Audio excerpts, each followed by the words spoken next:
Hey everyone, this is weird. I'm alone. This isn't where we record. I'm at my apartment, not Hallie's. Hallie is still overseas, so I'm recording a solo episode. We took a couple breaks, couple weeks of breaks. So here I am by myself. I've never done this before. I used to make YouTube videos and like vlogs and such, so it kind of feels like that, except I'm finding myself wanting to like cut or like break character, but kind of the whole point of podcasting is you're just supposed to talk for an hour. You're not really supposed to stop because this isn't going to be really edited. So it's different. Hang in there. We'll both hang in there. You might have to put this video on 2x speed. I have no idea. And there might be horns in the background because I'm recording this on Black Friday and the people of the world are a little bit, in a mood today. But no, it's going to be a great episode. I'm so excited to do my first solo episode. It's really weird, but it'll be a good one. Today, I'm going to talk all about weddings. So I work in the wedding industry. I'm a wedding videographer. So I wanted to just do a whole, I'm engaged as well.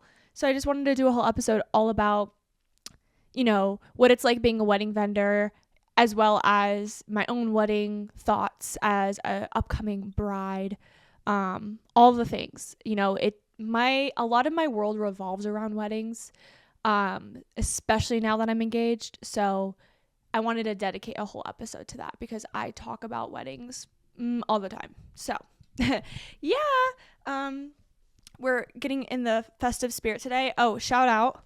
Wanted to show you guys my name for the day. Kyler. It is what it is.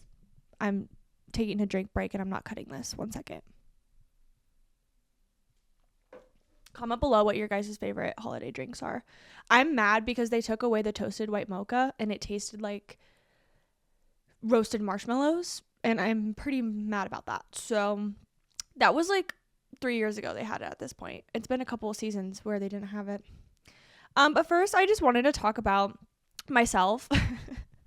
Just because I feel like I want to get through the like more chatty personal stuff first, and then I'm going to go into some wedding hot takes, which is going to be super fun because people wrote in on my Instagram story. So I have my own wedding hot takes and other people's that they submitted. So first thing is first, I'll go into kind of like about my business, and then I'll make it quick, don't worry.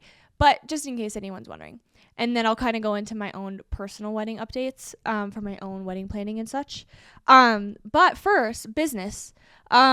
Business first.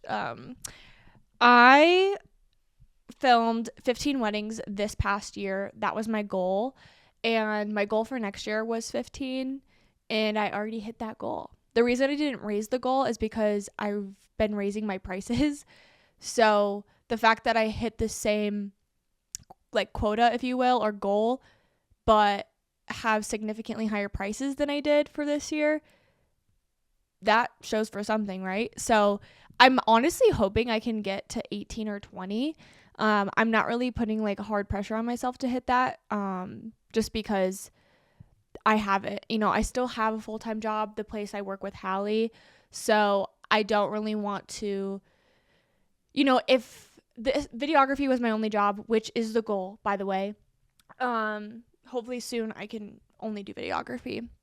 If I were doing it full time, I could put a lot more time and energy into editing and social media posts and marketing. Like I really only work on videography stuff like twice a month on a random weekend. Like which is great. It's not that time consuming, honestly, but I could put a lot more time into it than I do.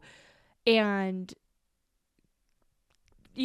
that, considering that, and still booking 15 weddings for next year with raising my prices, but not really increasing marketing, that's a pretty much a win. So score. And on that, I'm traveling to places I've never been next year. And I don't even really promote myself as like a destination videographer.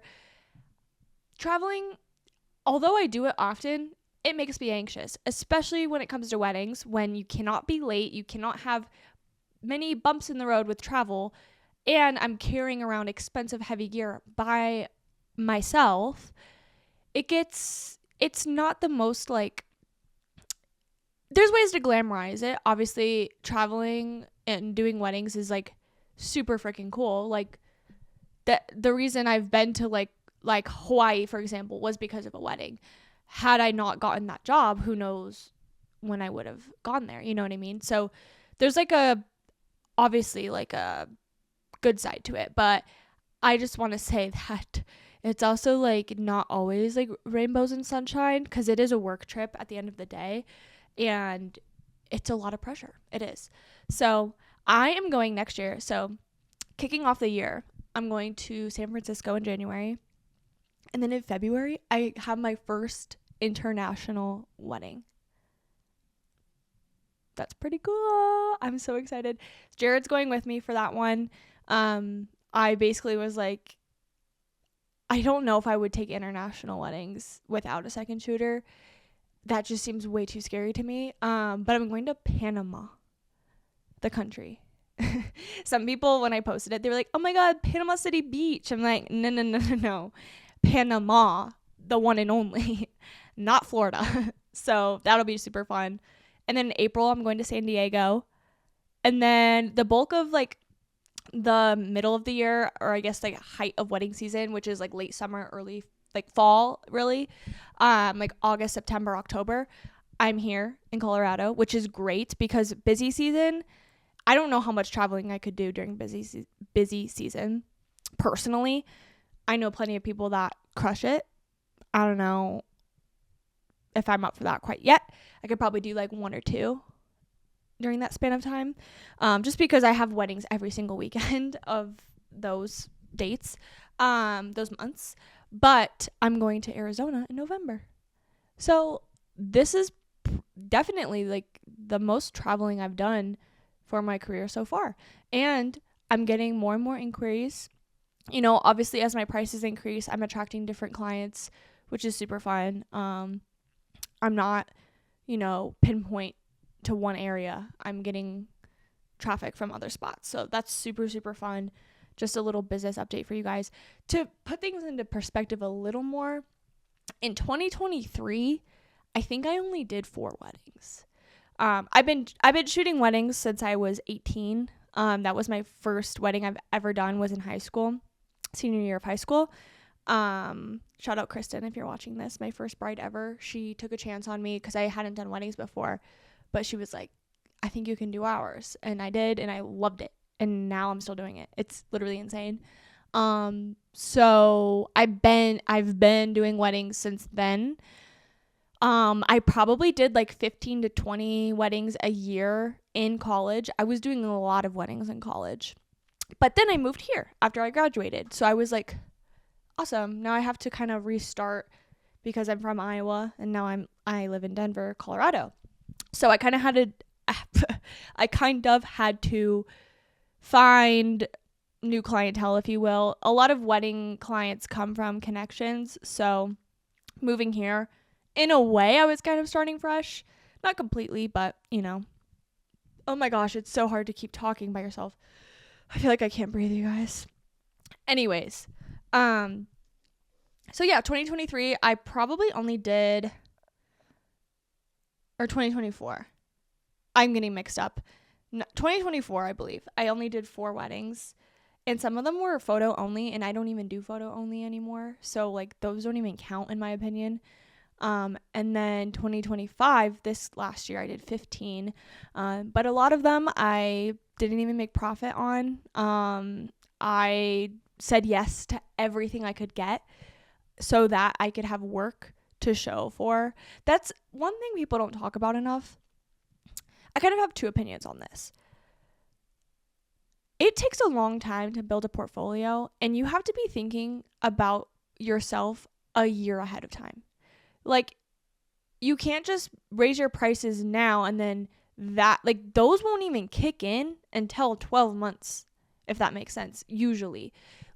Usually people are booking their wedding vendors about 12 months out, so, or more. So it's kind of like you have to be ahead of, that's kind of why I took everything I could get so that I could eat in 2026 and 2027. So I got amazing, beautiful weddings in 2025, but a lot of them I'm not making much profit versus if I charge them the pricing I have now, if that makes sense. So a lot of them were like random, like I wasn't making a consistent amount. Like, I had to learn how much Super 8 costs. Like I not wasted. I don't want to say wasted because it was what I wanted to use. I didn't really have a good calculation on my business expenses, if you will. So I was like, yeah, I can do a Super 8 wedding, all Super 8 for $2,000 or whatever I charged. But then I end up using like $1,000 worth of film, and then I am there for 8 hours, and then I have to edit for 20 hours, whatever it is. So that was kind of this year was that journey. And I've learned a lot, and I've done the math, and I've figured out my clientele and my packages. They're always going to change, but I feel like they're on lock, and now I can, really, I already have my weddings booked for 2026. If I get any more, that's great. But this is like this past like year and a half has really been like a huge growing point for my business, because 2 years ago I could have never done this full time, but it was always the goal. So now I feel confident in that. I'm not like undercharging, if that makes sense. And I know, I'm just rambling on that for no reason. Anyways, so yeah, that's kind of like my business update.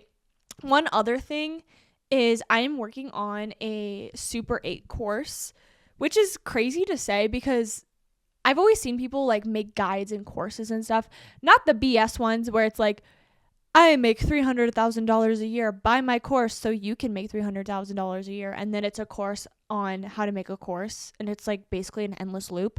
That's not what this is. Those are crazy.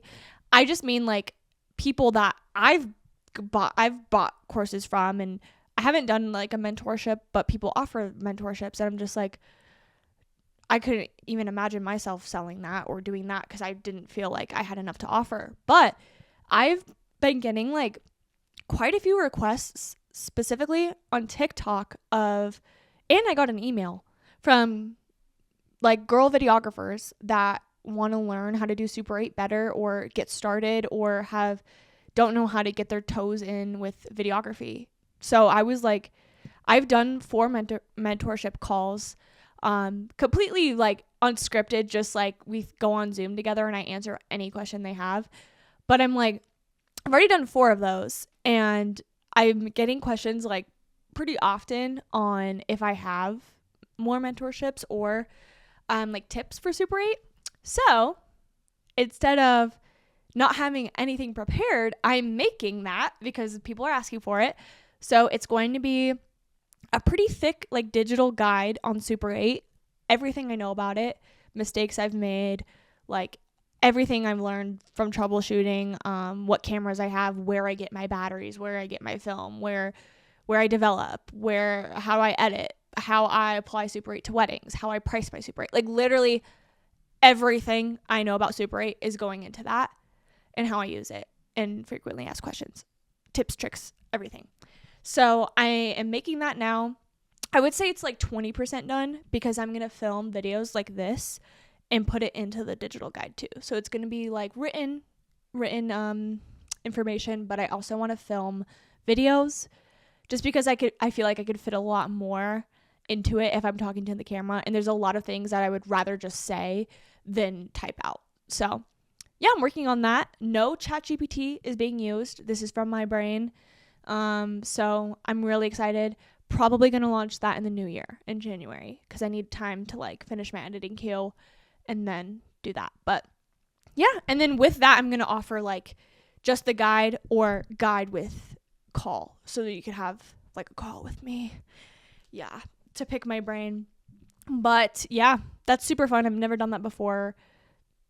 No idea. Maybe one person will buy it, but hey, at least it's there. So then, all my thoughts are down on a thing, which is great. And yeah, hopefully if it goes well, I can make more in the future, or make like a general videography one that's not film related, just like digital wedding videography or something. Okay. Period. That is all I have for business updates. Personal wedding updates. Did everyone click off yet? Are you still watching? Yeah, so I'm waiting. This is like the calm before the storm. My wedding is not going to be until spring of 2027. I got engaged August of 2025. So I basically had just short of 2 years to plan. I have a planner. I have a content creator. I have a videographer. I have a photographer. I have a DJ and a venue and a dress. I have my wedding dress and shoes. So we're doing pretty good. Another thing, we've been thrifting. When I say thrifting, I don't mean like it was all cheap, but we've been thrifting and antiquing vintage silver trays and vases, like champagne buckets that we can use as like floral vases as well. Just think like trays, cake stands, stuff like that. So we have a ton of it. Literally, like Jared's mom and my sister and me and who knows who else has been thrifting for this silver. So collectively, we have so much of it. Probably need to pump the brakes, but it's so fun. Like vintage shopping for weddings is so fun, you guys. I got the cutest. Here's like one I have like literally right here. But I got a silver like ring box with little like feet on it. Like it like kind of sits up. It's so cute. So I've been loving that. Like anything bridal. I want to thrift like a vintage. Okay, I go back and forth on this. A vintage like handheld mirror and brush for mostly like photos. I do think mirrors are a little like sus to thrift because like I feel like clowns, dolls, music boxes, mirrors, mostly those four are like haunted. but I don't know. So we'll see. But that's been so fun. Our vendors are like amazing. I'm so excited. I think the next big thing we need to figure out: catering, bar, and florals, and then maybe like a little later hair and makeup. So yeah, slowly but surely booking all our vendors. I know it'll like catch up to us, so I'm trying to like keep at it, because in a month it's already going to be the new year, and then I'm going to be like, whoa, my wedding's next year, not in 2027. So yeah, it's going great so far. I'm super excited. I went dress shopping with my family this past weekend as I'm recording this, and I didn't expect to say yes to the dress, but I did. I only went to 2 appointments, and at the second appointment we were like, wait, this is the one. it basically, like, I don't want to talk too much about it just so it can stay a mystery, but basically the one I picked was similar to one I tried on at the first place, but even better because I was hesitant about one part of the dress at the first place that was everyone's favorite. So it was like, what are we doing here? Like, this is literally perfect. So let's get it. So don't know what like the veil situation is going to be yet. But yeah, have the dress. My mom already ordered me some shoes. So we're so good. I wrote down here vendors I booked: decor, thrifting, dress shopping, and cost. Yeah. So one thing I do want to say is a traditional wedding, especially the ones you're seeing on Instagram and Pinterest. I guess I don't even know if those would be considered traditional, but basically anything that has like a lot of Pinterest influence, it's going to be over $50,000. Just so everyone knows. There's a way to do things cheaper. But I'm quickly realizing that even as I'm picking things that are pretty like median in price, if you will. Like my venue was like the cheapest of our favorites. And in general, it's like for a wedding venue is affordable. I can confidently say that. I think like a lot of our other vendors have really reasonable pricing, and it's still adding up. So obviously there's a way to, you can elope, you can do like an intimate wedding, you could get married in someone's yard. That'll save you a lot of money. You could do something to where food isn't involved, or like not a whole dinner is involved. That'll save you a lot of money. You could DIY your florals. Like there's ways to do it cheaper. But if you're wanting to do like a normal wedding, if you will, like a classic wedding where you just hire out your vendors and you have your day and you're not the one like doing it, it's gonna cost you. But I'm just grateful for a long engagement. It'll be all right. I'm glad I work in the industry, so I didn't really have sticker shock, and I can space out all the payments and whatever. So it's honestly not a stress point at this moment, but it's just, it is crazy. You know, people always talk about it online, but it's weird being a vendor because I'm like, I don't necessarily think that, because some people are like wedding tax, you know, like these vendors are just charging X amount because it's a wedding. If you don't say it's a wedding, it won't. I don't believe in that. I think weddings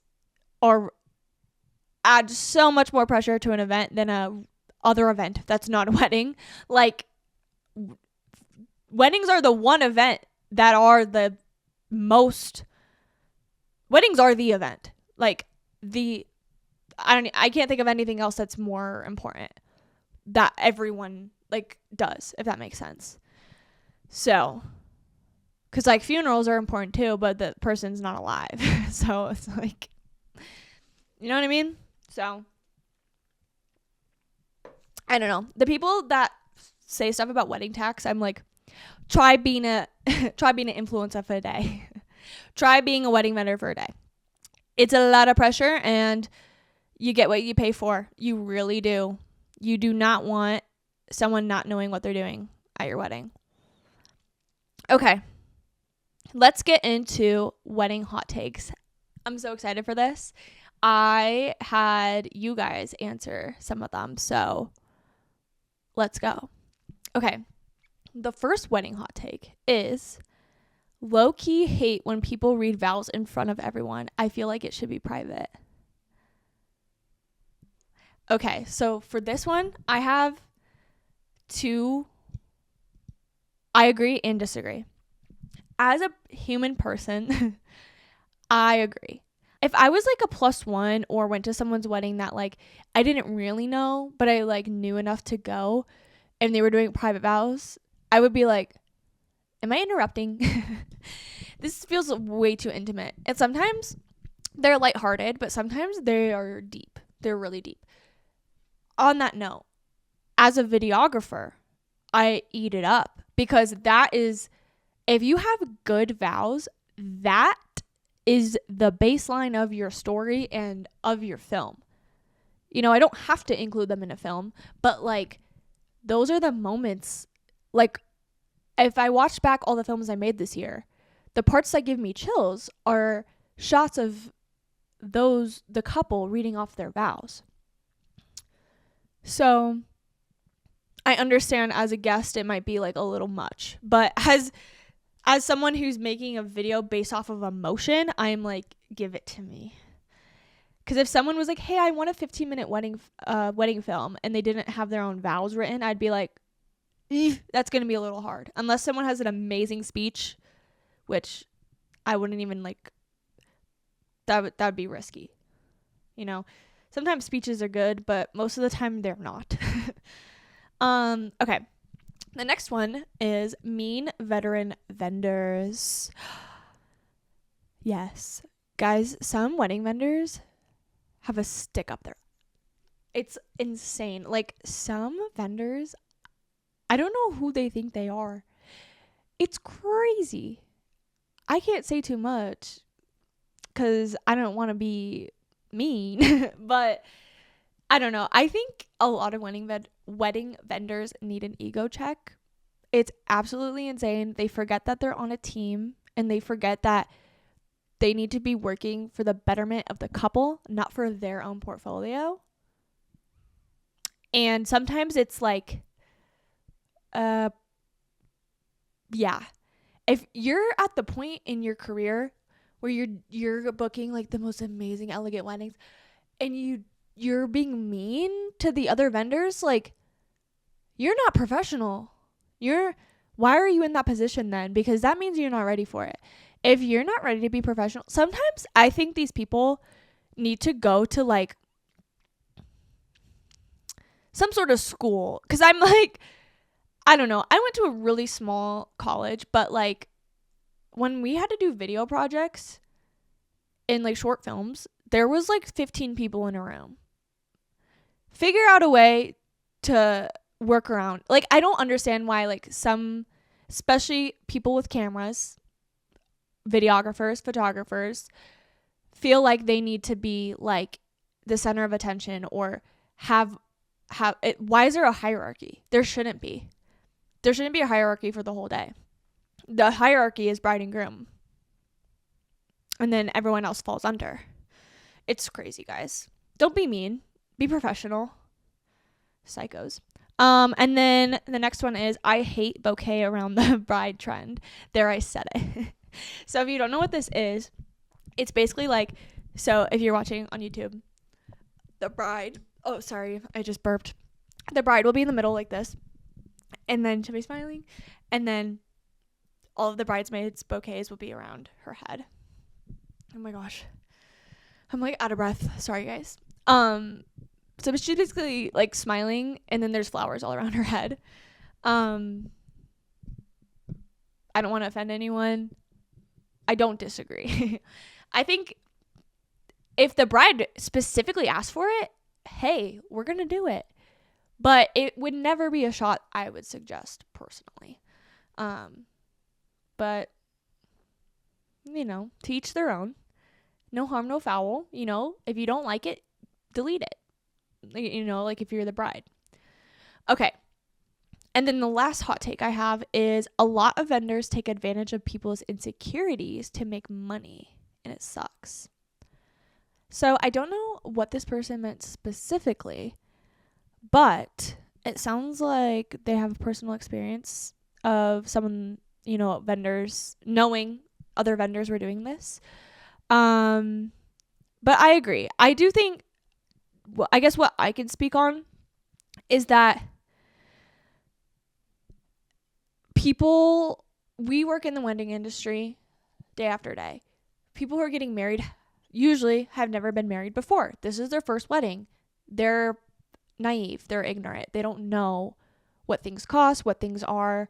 So I think a lot of the time they can get bamboozled by people, you know, in pricing specifically, and vice versa too. Bamboozled in, you know, them getting charged more than they should have paid, and getting bamboozled in them not paying enough because they thought they could trust this person, but turns out they don't have enough experience, or their work is like fake or something. I don't know. Like their examples aren't even like, maybe it was a styled shoot or something, which I have so many opinions on styled shoots because I think they are very valuable. So I think you have to be careful though, because you don't want to bamboozle people. And then I wrote some of my own down first, and then I'm going to do a rapid fire hot take Q&A prompted by ChatGPT. Thank you very much.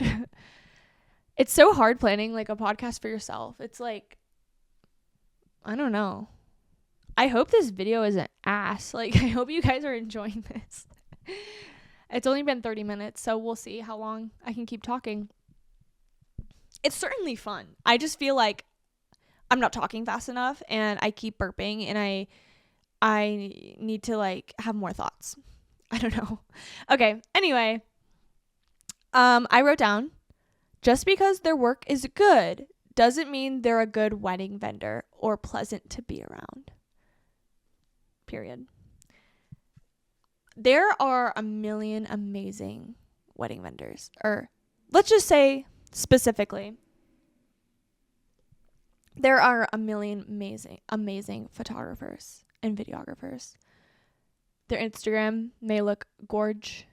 Their website might look elegant.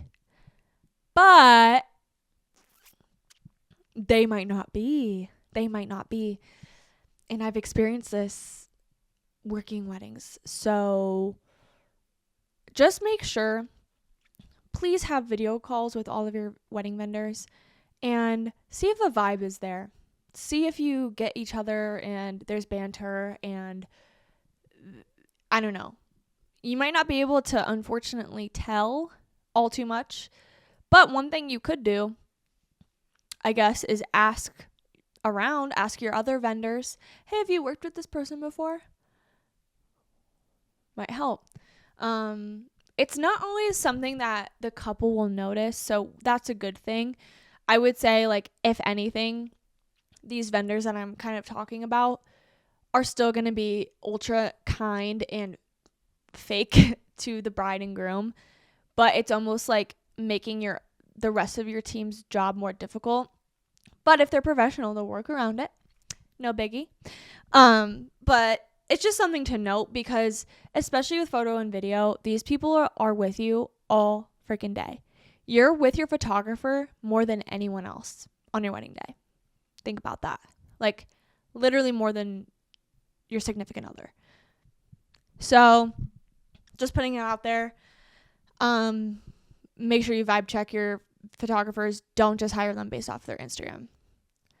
My next hot take is there's a time and place for posing. Your wedding day is not a Pinterest photo shoot. If you want it to be, that's fine, but make sure your photographer knows that. So I can go either way on this. I love a girly who is obsessed with Pinterest, and their wedding is super stylized and detailed, every decoration. There's a theme. The florals are insane. The stationery is, like, obviously I love that. I'm so there. That is so inspiring as a videographer to film that, and it's just so striking and obviously a treat. You know, that's like a luxury treat. So I'm not knocking that. I love editorial shots. A lot of my films this year, I played around more with editorial shots and posing. On the other hand, I'm also completely game for documentary style shooting, because at the end of the day, it's up to you on the outcome of your day. If you value, like, you know, I'm paying for a photographer and videographer. I want good shots. I don't want it to just be candid. Let's make it like really beautiful and stylized. And I can also value and see the value in, I don't want to be pulled aside multiple times to take a posed shot. I would rather just exist and live my day. Whatever. And most of the weddings I do, there's a mix of both, right? Sometimes as a videographer, I'm paired with a photographer who is kind of doing more of the editorial, to the point where it's kind of feeling excessive. Like, we've already done like 5 rounds of portraits, and I can't always tell if the bride's liking that. And that's the only reason I bring this up, is if you are a upcoming bride, make sure you tell your photographer which side you're on, or if you want a little bit of both. Because if you don't, you may love the personality and the work of your photographer, but if you don't know how they roll day of, they could be pulling you out of moments constantly for photo shoots. And if you love that, that's great. But if you don't love that and they don't know that you don't love that, wedding day, you're not just going to be like, no, bitch. Like, you're going to be like, sure, yeah, let's go take photos. So that's just something to note. They're both beautiful. They're both great approaches. But it's really good to make sure that is clear when you're booking, especially photo video. And it's good to let your planner know too, your like coordinator. Because if it's something you really don't want to do, tell them. So then they can, tell your team, video photo team, hey, so they only want to do a couple portraits and they're good, you know? And it's not fair to your photo and video team either if you don't express this, because sometimes we don't know, like, you know, it's part of our job, but sometimes it's like setting expectations of, you know, if you want these certain shots, then that is going to require you to step away this many times. But, you know, you might not know that. So whatever. That's kind of my spiel on that. I could do a whole podcast episode about that. I've been to wedding days where I have been almost completely hands off. And I have been to wedding days where I am posing and prompting. Both are so fun.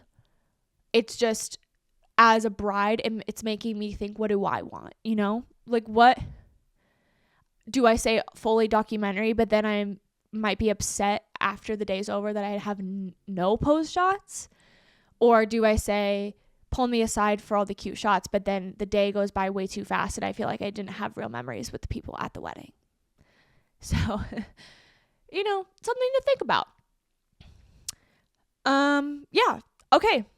That was my 2 main hot takes. Now I just have like a rapid fire hot take Q&A. So I'm just going to try to answer them very quickly. Okay. The most underrated vendor, DJ, 100%, make or break your wedding. Most overrated vendor. Overrated. Probably food. In my opinion. Like, I don't know. Spend your money on other things. Wedding trend that needs to go.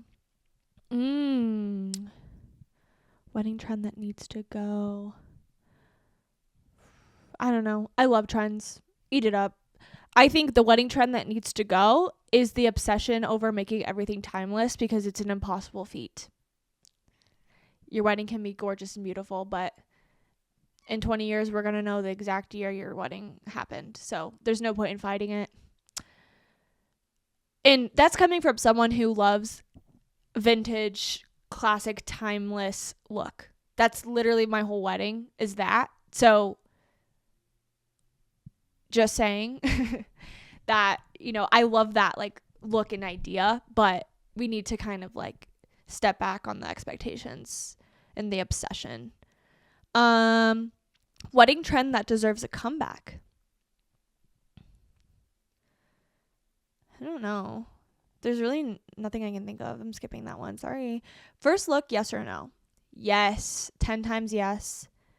I'm doing a first look. I think it calms your nerves, but you still get the same reaction you would down the aisle. And the down the aisle experience is not hindered from doing a first look. Everyone's there watching you guys. There's music playing. You're going, if you're the bride, or groom, you know, inclusivity. If you're the one walking down the aisle to your significant other, like, that is a grand moment. A first look isn't going to ruin that. Like, that is a completely different, like, vibe. One is intimate and you have a lot of nerves, and the other one is like, this is the moment. So, and I think it allows you to have way more time with your spouse the day of. Digital versus disposable cameras for guests. I honestly don't think you need either. I really don't. Half the time I feel like no one uses them. They forget about them. If you want to throw like one Polaroid on a table, like do a little photo thing, sure. Or like buy like a 3-pack of disposables and people can pass them around. I've just based off like feedback I've heard from other people, I feel like buying disposable cameras for like every table, it just like is a waste of money. But if you have the extra change and you want to do it. But I do think you'll end up with a lot of like terrible shots or like them not being full. So, songs that are played way too much at weddings. Bruno Mars needs to go. Like, we're done with that. I'm so over it. Any of the like cha-cha slide, electric slide, any of those like line dances, we're done. We're done with those. Yeah, anything like that I dislike. Most unexpectedly emotional moments of the day. This will be my last question. My camera is dying. But I think people forget to, like, especially vendors, right after the kiss, walk down the aisle and then the couple walks away. That is like, we're married. Like, that moment for the couple, I can't imagine like a more heightened like adrenaline rush than that. So that, being intentional with that moment, like for my own wedding, I want us to kind of go away for like 10 minutes and like soak it in, because that is like the height of the day before you have to go out and talk to everyone and party. It's you two. And it's so fresh right after the ceremony. You're crying. Like, that is the best. So, yeah, that's the end of my episode, you guys. I hope you enjoyed. I hope it was okay. If you hated it, no worries. It's probably not going to be a regular thing. Hallie will be back. We'll be back with a normal episode next week to hear all about her adventures in Thailand and Korea. So, yeah, I can't wait. I hope everyone's having a great holiday season. And, yeah, this was fun. I guess I have to do the outro by myself. So, this is Skylar clocking off. Bye.